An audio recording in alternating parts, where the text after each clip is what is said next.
there are so many reasons why I got into teaching. One of the best things is the light bulb moment. When you see a pupil suddenly understand something, that's really, really special. Every child is so full of potential, and the thing that makes me proudest to be a teacher is seeing them realise what they are capable of. I don't think any other job can give you the same satisfaction. That's why I chose to teach. You could get £26,000 tax-free to train. Search Apply to Teach. Selected subjects only, subject to eligibility.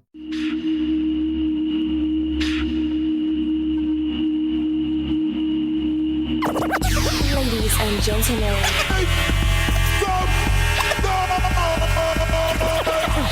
podcasting since 2005 with over 3 million downloads. You are listening to Gamertag Radio with your hosts Godfrey, Pete Rock, Paris, Poston, and Lady Luck. Come on. All right, welcome to Gamertag Radio episode 452. And guess where we're at, Paris? We're in Las Vegas, Nevada. Yes. Paris Hotel. Paris is inside. So this is your hotel? This is yours? Yes. This is all yours? This is mine. Change the bed sheets. Nah. Oh, and by the way, I laid in them and rubbed around before you. We have a special guest? Yes. Introduce yourself. I'm Robert, the DCD Workman, longtime fan of Gamertag Radio. I mean, you guys know me. I do a lot of podcasts and work. If you look at my Facebook, you'll see a lot of pictures during E3 and things like that with me and him making stupid faces. Drunk ones, yes. Yeah. Hey, it's not my fault. We found the selfie machine last night at the Link, and we kept hogging it, and all the tourists got mad. It was terrible. Awesome. So we were here for the Assassin's Creed Unity preview event. We got to see the single player and also co-op missions. It was great. We're there since 10 to 3?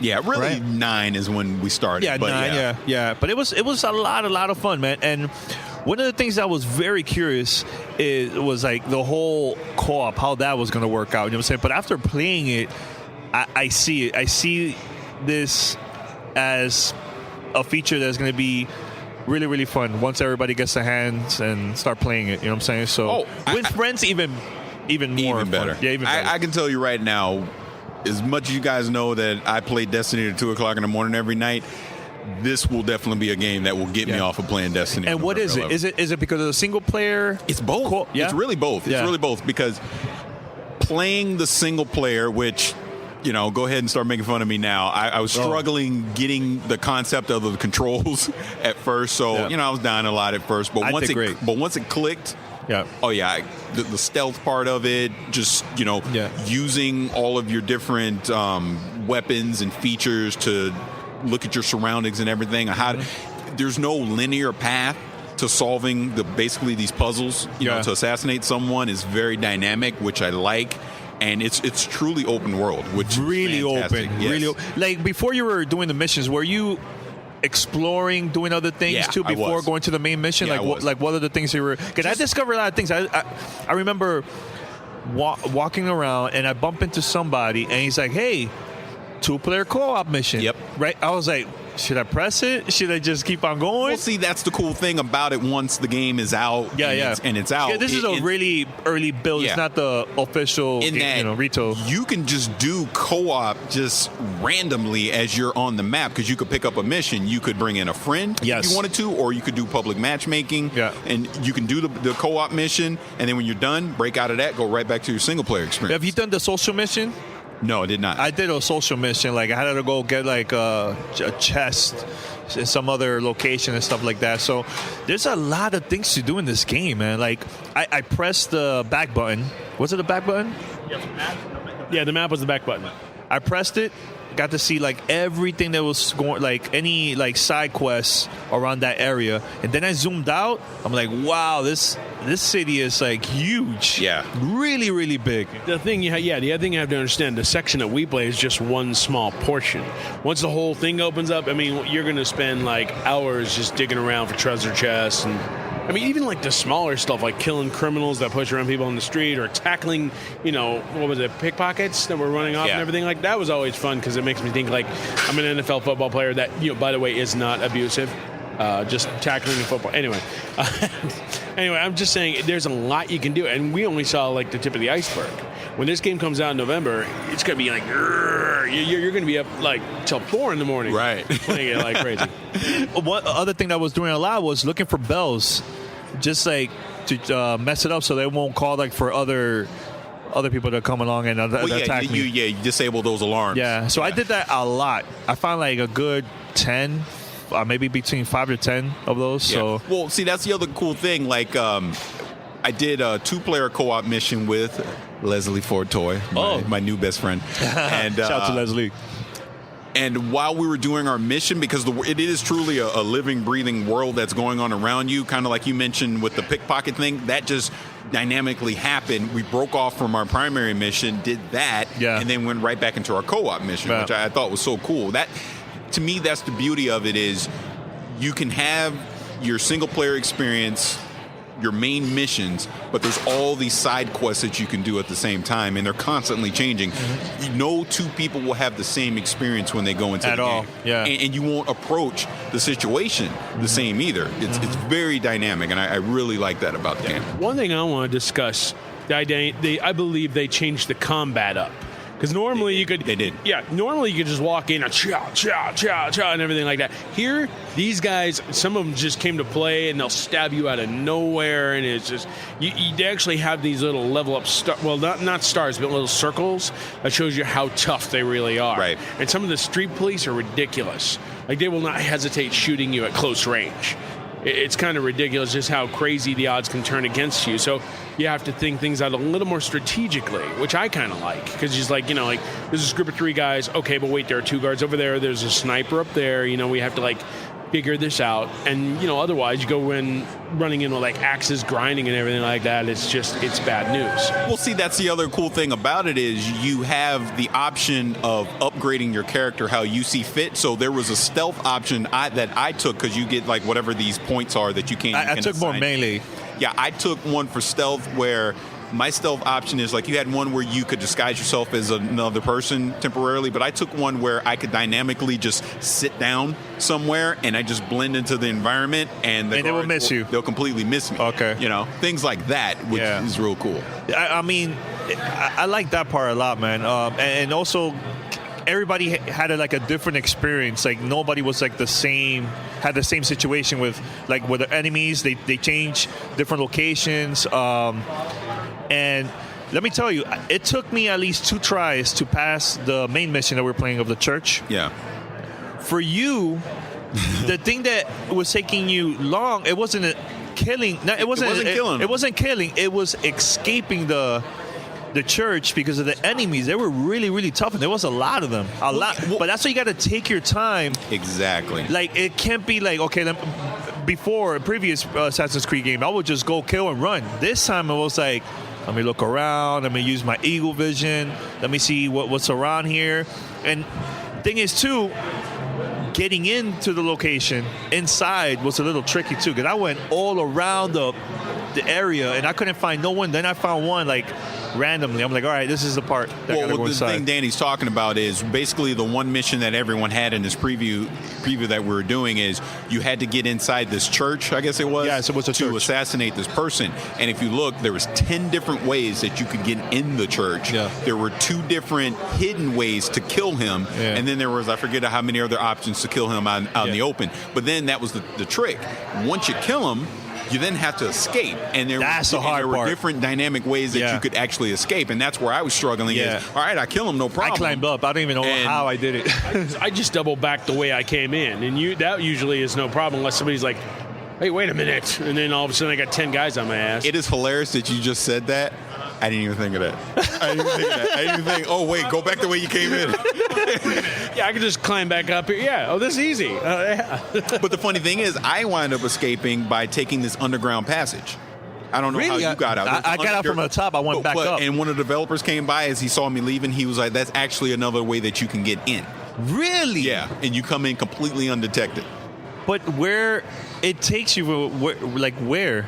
from underground. When you went through there, right back. It takes you into the sewer, front, to the sewers, and you're just back out in the city. See what I'm saying? Yeah, that's a perfect example how everybody's gonna have a different experience. But here's the one thing when we're talking to Alex, who's the creative director for AC Unity, he was saying that compared to Black Flag, double the size. And for those of you who played Black Flag was freaking huge. But the city of Paris is double the size of what we had with Black Flag. Yeah. Which part of the game that you guys are excited more about? Like the customizing your character, the single player, playing 4-player co-op? I think the 4-player co-op is nuts. We played, a heist mode? Yeah, the heist mode. Where we had to go into this big building. We had to look for paintings and everything like that. And then, it's like if any guards notice you or anything like that, you lose part of a reward.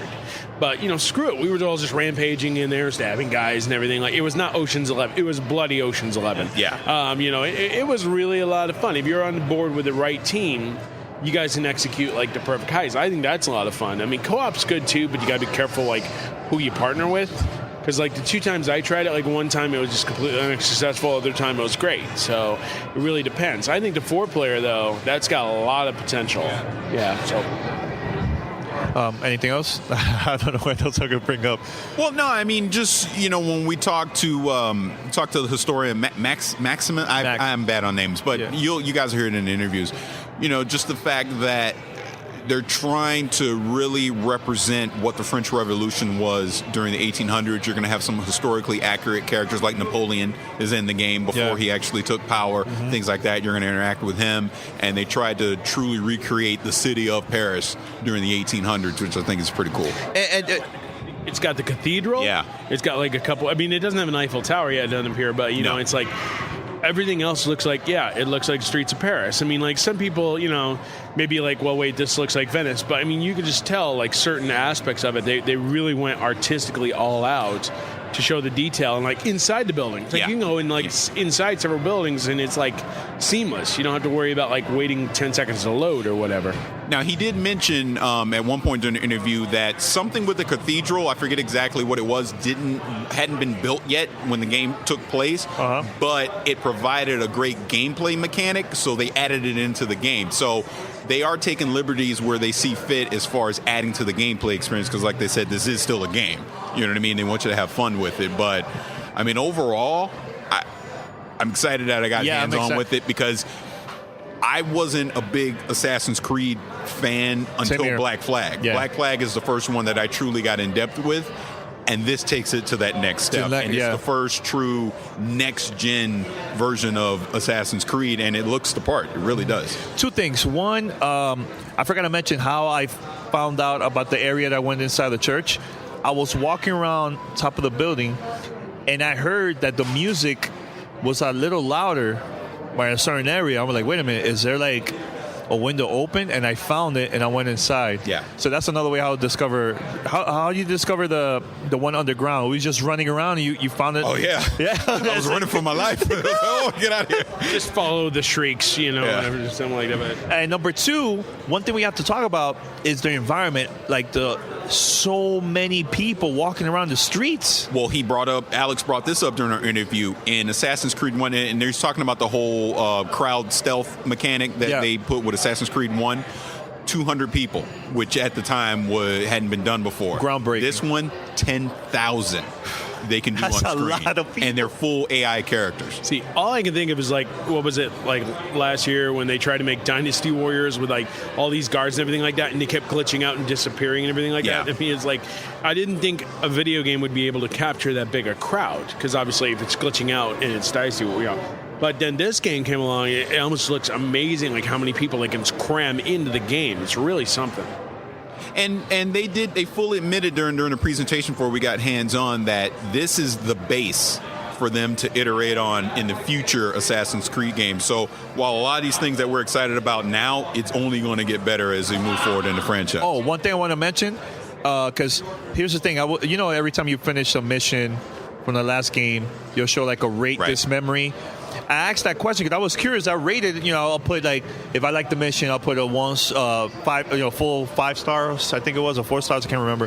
If I didn't like it, I'll put 1 or 2, whatever, So I asked him, hey, how important is that for you guys, the team, the dev team? He's like, look, that's very important because for future Assassin's Creed games, that will help us come out with better missions based on your feedback. So anybody that gets this game, make sure to rate those missions. The ones that you don't like, let them know. The ones that you like, let them know. You know what I'm saying? Well, that also brings up the fact of with the companion app, they have the feature of the heat maps where you can pull it up on your iPad or whatever, and you can look at the map, and you can see where everyone is going, where the most kills are happening, the paths that people are taking to complete certain missions and all that. So you can look at that data and use that to kind of help you go through the game, or you can decide, well, I see everyone's going this way, I'm going to go the other way and see if I can find another way to do it. Yeah, you know? By the way, it's also available for Android and Windows. Yeah, they said Windows almost fell out of my chair. I was like, what? Yeah. All right. Oh, you were going to say something? Well, no, I mean, with the whole Unity experience, I think there's only like two things that come into question now. Number one, are we going to miss the ship battles? Because I thought that was one of the best parts of Black Flag last year when you got in the middle of ship battles. I was not impressed with the ship battles, man. I'm sorry. Yeah, we were talking about it. See, that's funny you bring that up, because that was what attracted me to Black Flag. I didn't like so much the actual assassin part of Black Flag. But I did like that Whereas part. this one, I'm like, I'm really digging the assassinations in this. Well, at least they could play it in Rogue, so whatever. And then the second thing is, you know, all throughout the day with our demo and everything like that, they never once reflected on whoever the modern character is that ties in with the whole story. I don't think it matters anymore. I don't think it does. And I think hopefully with Unity, they'll focus more on what happens in the past and kind of leave the fluff that was in Black Flag out of it. Well, it almost looks like, going by the co-op missions, they're going to use the future stuff to kind of be your voice into the game to let you know what's going on. Yep. Versus, all right, let's cut to this whole future scene and waste an hour doing this, and then we're going to go back, which I'm perfectly fine with. Honestly, if they did a 5-minute cutscene at the beginning of the game with the future stuff and then just dropped you into France and then you stayed there, I'd be perfectly fine with that. You know, we definitely got to play online once this game comes out, man. Oh, absolutely. Hopefully, you know, when review time comes up, that's what we'll do. We'll be able to get some 4-player co-op going on. And and I definitely want to see, like, everybody's different experiences playing like the mission, so we definitely got to talk about that too. Well, that's one other thing real quick to bring up with the co-op experience is you basically have like your special ability, like in one, like the last co-op I did, mine was be able to heal the entire group. You have another one where you can disguise the entire group, things like that. So we can create our own little custom characters, and you bring that character into the co-op portion of it. So you can basically build a unique team of these 4 different people with unique abilities so that you can tackle each situation. Anyway, one other thing I want to talk about here, it's also going to be interesting to see what scope of weapons these people have, because there are a ton of weapons. You're talking like long weapons, you're talking heavy weapons, one-handed, the Phantom Blade, which looks insane. It needs a little bit better range, but you know, if you can use that to shoot like lethal darts or the berserker darts, it's really something. I mean, it's going to be interesting to see what everybody brings to the picture in terms of the co-op experience. Like, okay, what do you have? Well, I have an axe. Okay, well, I have a spear. You know, something like that. And seeing the different effects that your group has as a result, I think it'd be pretty cool. Welcome to Play It, a new podcast network featuring radio and TV personalities talking business, sports, tech, entertainment, and more. Play it at play.it. You're listening to Gamertag Radio. There was somebody was showing me the how to unlock the door. Right. One person was having a lot of issues with that. Another one was like a pro with it. Yeah. I'm wondering how's that going to be once the game comes out. Well, think about it. You're going to want to make sure you have an expert lock picker on your co-op. Because I honestly, I was pretty bad with that. I couldn't even do it. I was really bad with that, man. So, were you pretty good with that or no? No. Terrible. Terrible. No. But when it comes to killing others, killing the enemies, I was the man with that. You know what I'm saying? So I need an expert. Please hit me up. Well, go ahead. I'm sorry. Go ahead. Well, no, I was just going to say, with a group, the cool thing is you can have guys playing different ways and yet still mesh together. Take, for instance, like you need to have an assault on the front door, okay, with 2 guards there or whatever. You can have one guy trying to, like, you know, be the distraction as you come walking in. 2 guys coming in from the side. Even one guy trying to fire maybe a berserker dart just in case it's backup. Having each one go in with like a team strategy in mind, but different roles in the team. Exactly. I think it'll play out really well. Otherwise, if you have 4 guys charging the door, I'd be like, what the hell? No, come on. Well, see, and that's Stealth what started to play out in that last co-op mission I was doing with Lesley, where she was setting it up, she was getting in a strategic position, setting a smoke bomb, and then I'm coming from the other side. I'm assassinating everyone, and we're going back and forth doing that. So we had a real good team dynamic going. I just think the possibilities on that are going to be almost endless of strategies to be able to do. And they said they're changing up the location of the exit, the entry, and where everything is. That's what I really like. It's so every time is different. Exactly. All right, so we're going to play the interviews now, Paris. Are we going to come back and talk about something else after, or are we done? What could we? Because I got some thoughts on Destiny. Oh, so we could record a separate audio right now. We'll do that. All right. So we'll be right back. We're going to play some interviews during the event, and live from Vegas. Woo! Let's go. You're listening to Gamertag Radio.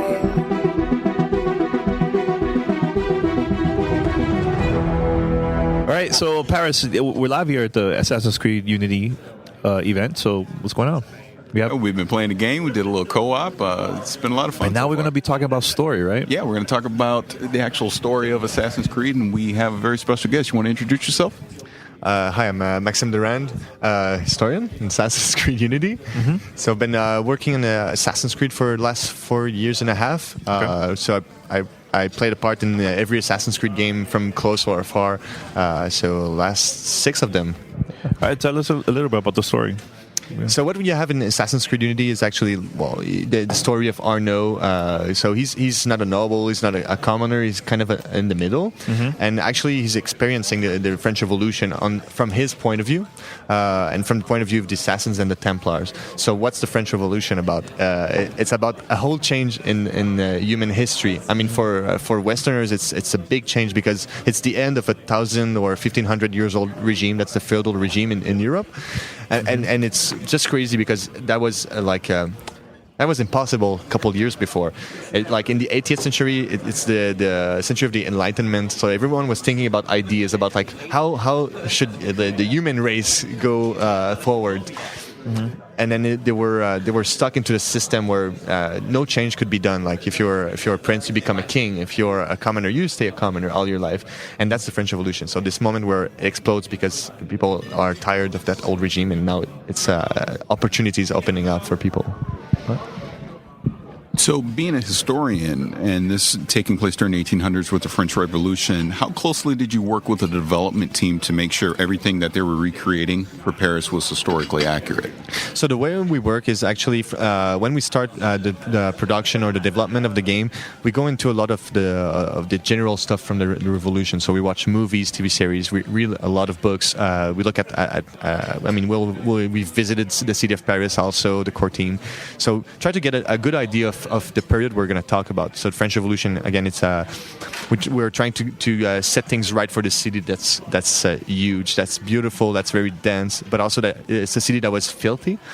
And so when we get the ideas of what the city was like in the time period, it inspires us to have gameplay opportunities. That's how we redefine the way we're going to do the game. That's how we redefine the script. That's how we try to understand how we're going to bring Arnaud's story into life. So we're trying to see how we can deal with historical characters, historical events, and landmarks to make sure that it's fun, it's relevant, that you can see this whole city from different points of view.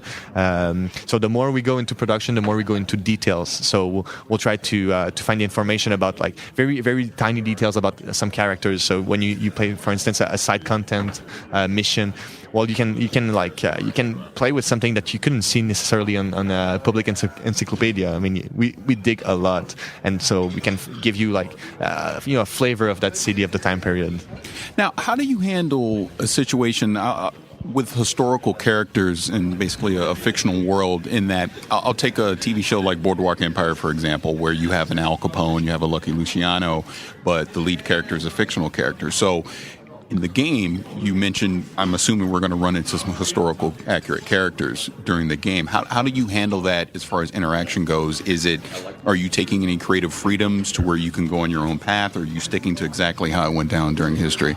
So the way we're building the city and interacting with the characters it's a tiny line. I'd say most of the time we try to stay as accurate as possible. but we always keep in mind that our goal is to have fun and make this game fun. So if there are limits, we try to measure the weight of the consequence if we go away a bit from history and we go with more liberties, and that's how we decide if we're going to change it or not. For instance, I'll give you 2 examples. You have Napoleon that you can interact with in the game. I mean, it's a super important character, and especially during the French Revolution, because he's not the emperor yet, so you can still have an interaction with him that's believable.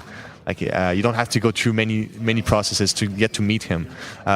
You see him in a mission that's called the Storming of the Tuileries, and he's there, and that's recorded in history. He was there, but people don't really understand. Historians don't understand why he was there or what happened. It's a gray zone. That's perfect for us because we can interact with him, with our fictional character.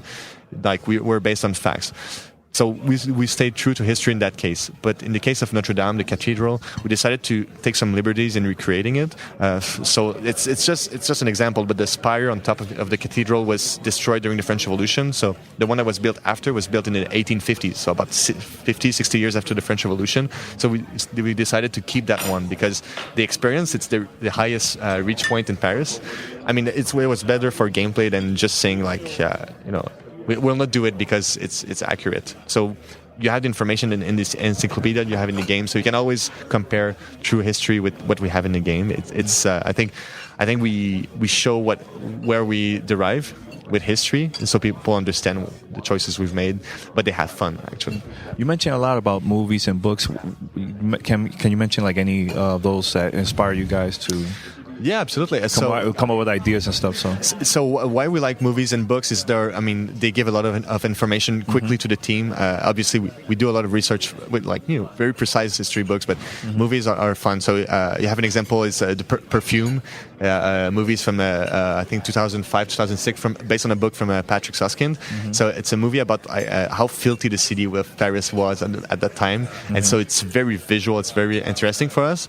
On the other side, we went for movies like there are 2 movies that were made in the beginning of the 1990s that are called the Enlightenment years. So the French Revolution. It was a collaborative movie between France and the United States, and it's more about politics, about we're following historical characters. So we're based on a lot of these. Obviously, it gives a lot of information and cool feedback for the team. Was it the same too for music also, getting inspired for the game? Sorry? With music, can you mention anything about the music side? Yeah, absolutely. So what you have in the game, obviously every word has a set of sound because of what people are doing, what kind of work people are doing. And we have 6, 7 songs in the game that are genuine from the French Revolution. They're funny, I guess, for 21st century people, but they're very relevant. And the historical, the instruments, the musical instruments that we have in the game are all historical, and we use groups to come over to the studio and we record them. So tavern music, for instance, it gives a very deep feeling when you get in there. You feel it's brawling inside the taverns. Okay. Awesome. I guess you saw that. Yeah. All right, cool. Yeah, and just final question again, because I'm a big history buff and you're the historian for Assassin's Creed. Where can people go to find more information about the French Revolution? Well, first, the encyclopedia in-game, the Animus database. We work with the external historians to do that. Again, it's the biggest one we've ever built, so a lot of information. Otherwise, I guess, again, there are so many books about the French Revolution, or even, I think if people want to keep the experience of digital experience of a medium that's very accessible, there's a National Library of France that has most of the archives public, so you can access them on the internet. That's a lot of the resources we're using for the game. There's the national museums in France also. They have a website where they just digitalize everything they have in their museum. It's just insane. So it's very interesting. People can compare what we did in the game and what our source of inspiration. So it's just part of it. Otherwise, I mean, they can always study and get a degree in history. So I'll go to any college library and they'll find a lot of the details that we've took from the game. So sometimes you'll read a book of 300 pages and you only get 2 ideas, but they can make the big difference into the details and make the city more believable. Right. It doesn't feel like a cardboard set. So. All right. Well, again, thank you for your time. I really appreciate it. Thanks so much.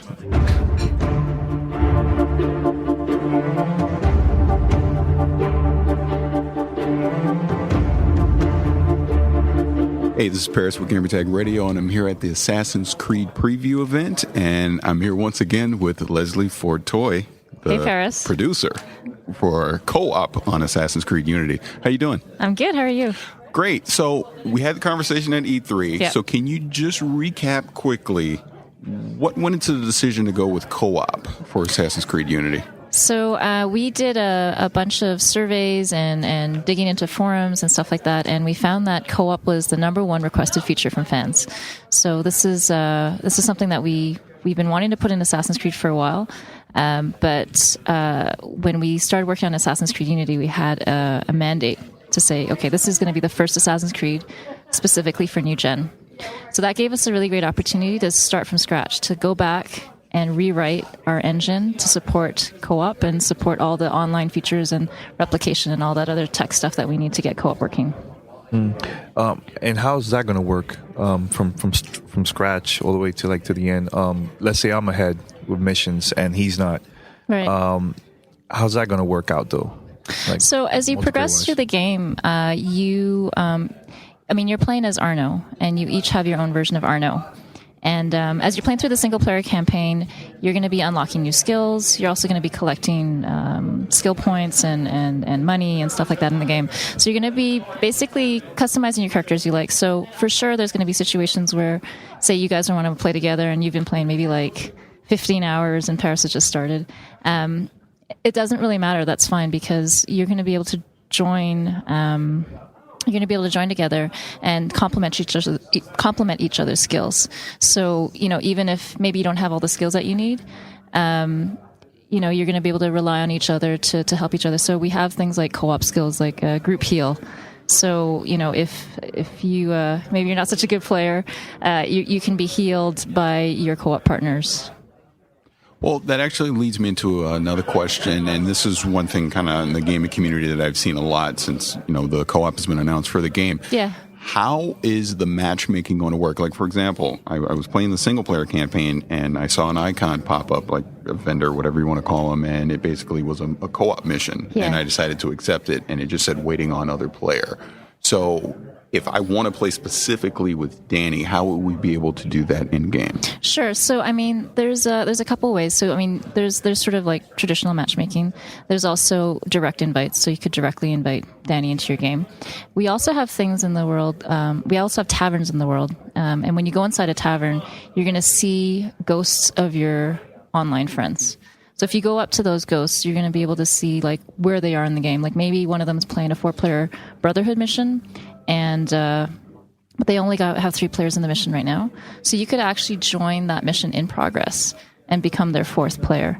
And so we wanted to try to keep it as seamless and as easy as possible to join together. Another cool thing is you don't only play missions in co-op. After a mission is over, you're back in the city and in the world, and you could just be exploring the world together as a team. And how the 2-player co-op game it's going to work out too, similar to the 4-player co-op? It's pretty much the same thing. The only reason why some missions are maximum 2 players and others are maximum 4 players is difficulty. So we don't scale the difficulty based on the number of players. The missions are set difficulties. There are randomized things and things that are variable within those missions, but in terms of difficulty, they're set. So the Season Pass has been announced. Now, as far as co-op goes, will we also get additional missions via DLC? That's something I'm not actually aware of, so I can't even speak to that. So, sorry about that. Let me follow that up by asking this. The co-op missions, they obviously have a story element to them as well, but is it possible we'll see additional challenge missions, we'll basically go out on a 4-player Brotherhood mission, I guess is what you would call it, where it may not be related directly to the story, but there's some type of leaderboard challenge or something where basically we can challenge each other within the community, like how quickly can I complete this mission, or do you do everything, various goals, so that it may not necessarily be story related, but it's something that, timed event, something that people can go back and play over and over again, and they'll have an incentive. I'm actually not so familiar with things that are related to leaderboards, but there are definitely things within co-op missions that kind of have that friendly competition thing going. I think that's kind of what you're asking. So one of the co-op missions that we have, one of the types that we have, so I talked a little bit about the Brotherhood missions, which are more the narrative co-op missions. We also have heists. And heists are, again, you can play 2-player or 4-player, and they're a lot more systemic. So the idea with heists, every heist is sort of set up the same way. You have to infiltrate a heavily guarded location, you have to steal the loot, and you have to get out. The trick is if you get detected, then your loot bar is going to go down.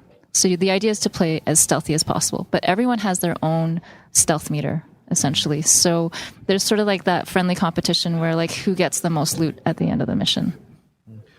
Let's say I would like to invite a couple of my friends. Can I check out like their progress, like how far they are in the game or not? That's actually a really good question, and I'm not sure I can answer that one for you. All right. I apologize. It's okay. No worries. Well, let me follow that up again. We touched on it briefly. So how will the matchmaking work? Like I said, I had a prompt where it just said it was searching for players. So if I didn't have any of my active friends playing Assassin's Creed right now, will it go out onto Xbox Live or PlayStation Network and look for random people? Yeah, exactly. Okay. And then, basically you'll see a timer go up, and if you decide, hey, you know what, I've waited too long, you can always cancel out of that search. And will there be an option to basically have it friends only? Like, let's say I'm playing and I want to do a co-op mission, I only want my friends to join. Yeah, you can play. Lock it down to that? You can play in private as well. So you'll have two options. You'll have play in public or play in private. Okay. Oh, no. I think that's it. Thank you again, Lesley. We really appreciate it. I'm sure we'll probably talk again soon. Yeah, it's great. Thank you. All right, thanks.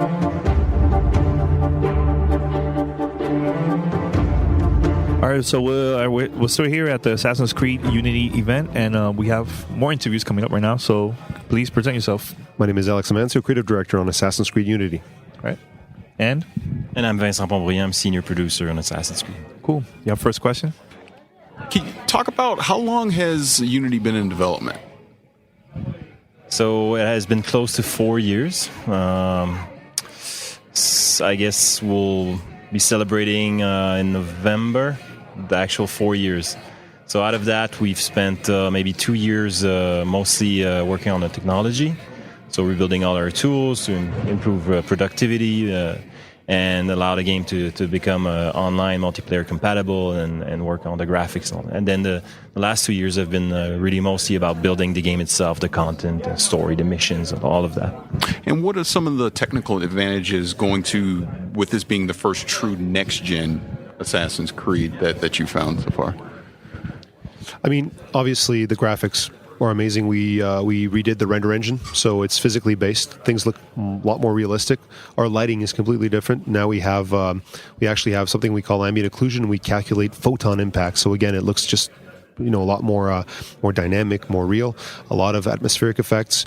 We're able to reach crowds of over 5,000 NPCs. One scene actually has over 10,000 NPCs. For the first time, we're actually able to... the size of our city, is just huge. If you take the previous game we made, Black Flag, and take all of the landmass, because it's there's some sailing, but if you take all of the physical landmass, clump it together, it's actually smaller than Paris. Not only is it a large city, but it's a one-for-one scale. It's the first time we actually create a city that's actually, the buildings are real-sized. Then we've integrated seamless interiors. You can actually, about a fourth of every building in Paris has a complete interior. We have undergrounds, we have catacombs, sewers. Every major landmark is modeled outside and inside. So, all of this stuff we could never have done with previous gen consoles. Can you talk about a little bit about the control for this game too? Yep. We changed the fundamental... There's 3 pillars in Assassin's Creed. There's combat, there's stealth, and there's navigation. Mm-hmm. We changed all of them, to their lowest level, which means that controls also change. For example, for navigation, we've actually added a new control, right trigger B, which actually allows you to parkour down. Before, you could only parkour up. So to get off of buildings, you usually had to find a haystack and jump down. Now you can actually do it dynamically everywhere you want. Fight is different. Fundamentally different. It's more like strategy fencing, so block, dodge, parry. It's a lot deeper mechanics, so it changes the way you actually play with it. And stealth has changed. Like, you actually add a stealth button. You press this button and your character goes into sort of a stealth mode. We actually have a cover system now. You press A, the character snaps to cover. So all of these different innovations that we added again, like they boil down to different controller scheme.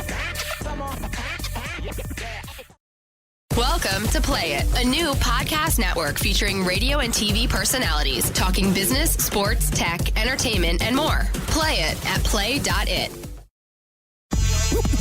You were listening to Gamertag Radio. Okay, two-part question. Why pick the French Revolution? And you also mentioned about the size of Paris. So how accurate of a representation is this of Paris during that time period? Sure. So the French Revolution, why did we pick it?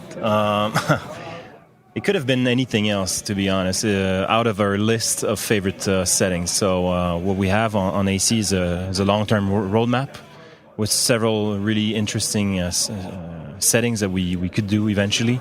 And we made this decision almost 4 years ago now, and it was next on our list, simple as that. And we feel that it's a pivotal moment in history, and these are important for Assassin's Creed in general. People can relate to those. They can do research. It's quite easy to find very interesting information about those, and people have all sorts of expectation as well. So at the very least, French Revolution will symbolize the guillotine, the beheadings, the fall of monarchy, the beginning of a new regime, the charter for human rights. And then for more educated people, there's a ton more reasons why the French Revolution is also an interesting moment. So it felt great to do that for Assassin's Creed, and also we think that with the technology we have now, we can probably give it justice with the massive crowds, the feeling of chaos of people in the streets, and overall that's it. And I mean, Paris is the most visited city in the world. It's arguably one of the most beautiful cities. Next-gen graphics, what better setting to actually be able to showcase this? Plus, the revolution, as Vince mentioned, it's all about crowds. Back in 2007 with AC1, we introduced the concept of social stealth, like crowds, in an open-world game. It was back then it was revolutionary. We had 200 people on screen, and it was impressive. Today, we really wanted to take that back and sort of not create an iterative process, but create something that would jolt the industry again. So crowds of 5,000 people, 10,000 people. I mean, what other setting within Paris, other than the French Revolution, could we get crowds that size, but they were active, not passive? So, I mean, it all converged. It just made sense. How challenging was it to add the full-player co-op and two-player co-op? Because this is the first time for you guys. It's really challenging, and fundamentally, we've been wanting to do co-op for the longest time on this brand. The thing is, the changes it requires to the basic code are incredible. And because this is the first next generation Assassin's Creed and we had to completely recode like most of the engine, it was just the perfect opportunity to do this. So plus, I mean, if you look at our previous attempt at multiplayer, I mean, it was a great experience. It was a great game. But the thing is, when you think about it, it was a different experience than the actual core experience that people buy the game for. And however good this game was, its major hurdle was that. It was a different control scheme, different mechanics. So when we were thinking about co-op, the basic principle of it was like, how do we get to have people partake in what they want from this game, the actual core experience of Assassin's Creed, but be able to share it with friends? Co-op just seemed like, a no-brainer. It just felt good because we had already introduced the concept of the Brotherhood before, right? It was just automated. Now, what if all those other assassins were actual people? So this is where we sort of started from. And then, of course, we had to find our way. What exactly does it mean to play co-op in Assassin's Creed? It can mean any kind of different things. I mean, games like Left 4 Dead, for example, will attack you. The world itself is the main co-op aggregator. It attacks you with so much challenge that you need to band together. Other games will create artificial gating, like you need to turn levers at the same time to open doors, and that's how they get you to play co-op. For us, it was all about complementary play. We figured out, like once we started testing, when you put different players together, they automatically take on different roles. And by adding customization, we can add to these roles and have people be able to take on the roles in a more profound way. Why leave out multiplayer? Why did we leave out multiplayer? Well, as Alex was explaining, our first ambition has always been to be able to share the Assassin's Creed experience. which is at its core a very single-player experience. So we've embraced that by first starting with being able to be together in the same universe, in the same world, and play together as assassin, co-op. Competitive, appeals to a certain audience, and we think we have a market for that, and we've tried it before. We knew we have a really strong and a living community. But just doing co-op was a massive effort on our part, and we want to do things right. So our first focus was co-op, and for the future, we'll see. So, following back up again on Unity, can you go into some of the weapons and the character customizations that you were talking about previously? We've always had a certain level of customization. We've had suits, we've had weapons, but the thing is that they were just aesthetic, right? They didn't really have stats. The idea is that if you're going to create a game where you're going to open up the missions more, allow players to play the way they want to play, then you have to increase that variety by giving them tools to be more innovative, more creative. So the skills are one thing. Like there are a certain aspect of it, and by choosing and picking your skills, getting skill points and then using the skill points to buy skills, you can actually specialize and sort of skew the game more towards your own playstyle. And then the gear elements actually have another layer. They give you modifiers that really have a direct impact on the way you play. For example, a hood might make you blend 30% faster into a crowd, which means that if you like playing stealth, it's a real advantage. And then, boots might make you be able to fall from a greater height without taking damage. And then the weapons, they actually have 4 different metrics. There's the actual damage, we have range, we have the ability to parry, and then we actually have the speed at which you can fight with the weapon. So you can start multiplying all of those different factors together, and it really gives you the flexibility needed to be able to just adjust the game to your own playstyle. Let's talk about the season pass. I know you guys announced that a couple of days ago. You want to talk about it, or? I'll talk about it. Yeah. Okay. So, those games that you announced, is that going to be available day one, or that's going to be like later on, or after a couple months? Or? Oh, you mean the Chronicles of China? And I don't have the information for the exact thing, but I can talk to you about if you want. Yeah, sure. Go. The idea behind that is that we have such a rich universe, so many different characters, so many different settings. Mm-hmm. It just gives us a new opportunity to explore those different characters and those different timelines. Mm-hmm. Plus, the fact that it's not an HD game, that it's a different experience. Mm-hmm. What it opens up for us is the fact that we've always wanted to sort of push the art style of the game in a different way, but Assassin's Creed is pretty realistic. We stylize it, we give you, it's more like a film, right? We take reality and we stylize it for more impact, but it's still very realistic. This was a real good opportunity for us to be able to take the iconic art style of a certain era and period and bring it to life in a game. And this is why in the first chapter it's all about China, and it's a character called Xiao Yun that we introduced in a short film that was released with Revelations called Embers.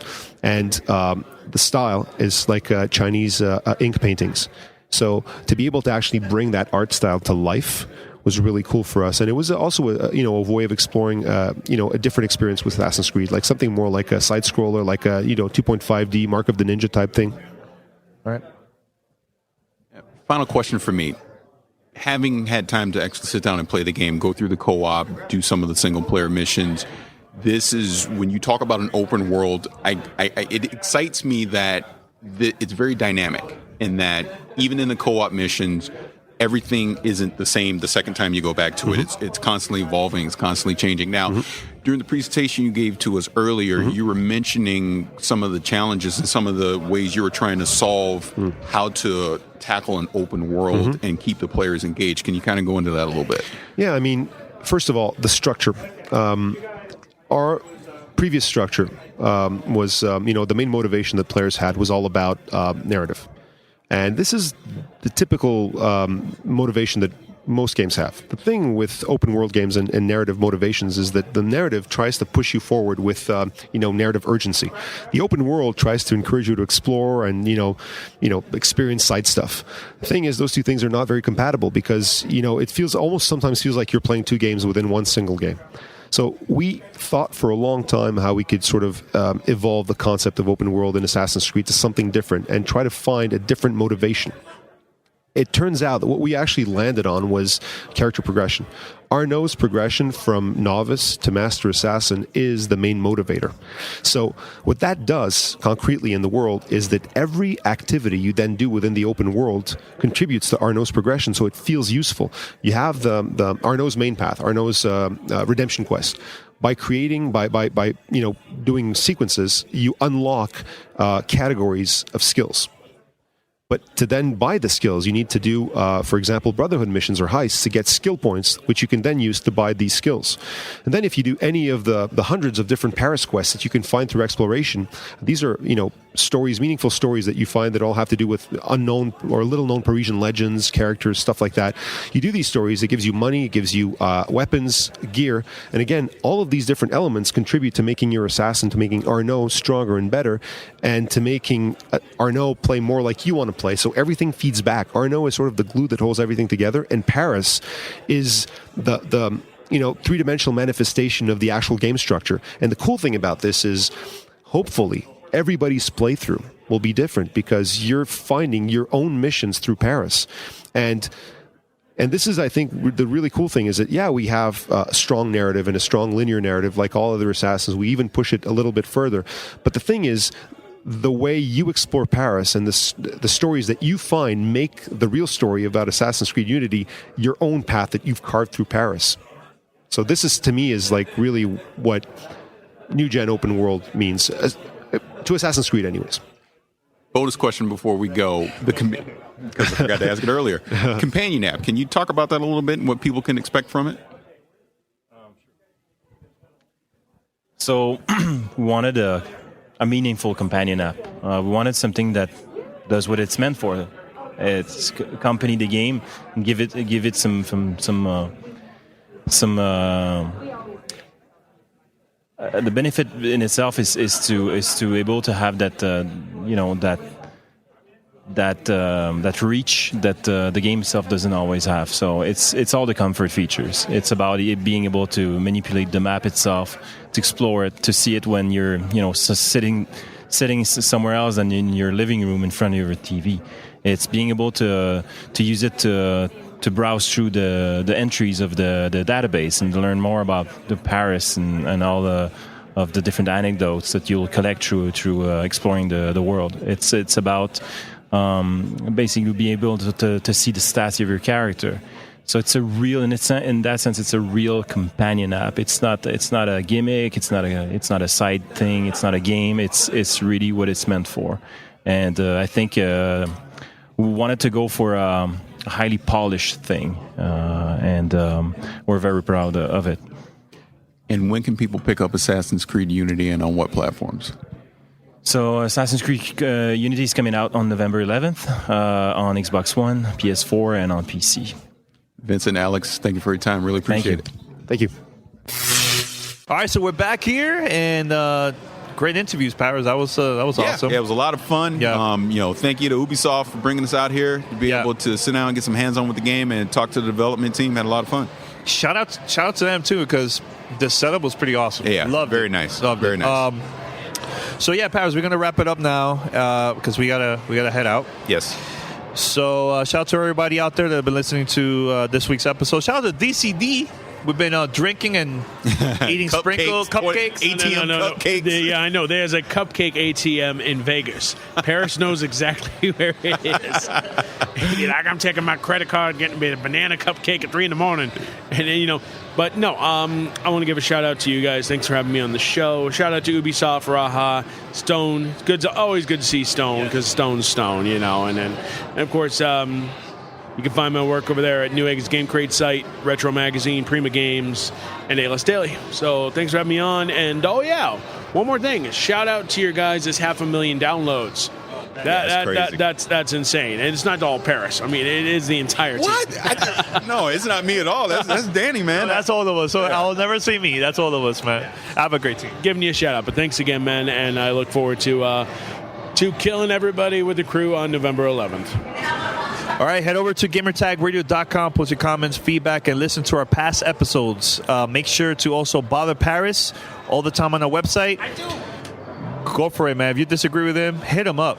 on Twitter, Vicious696. All right, give us a call, 786-273-7GTR. That's 786-273-7GTR. And also email us, fanmail@gamertagradio.com.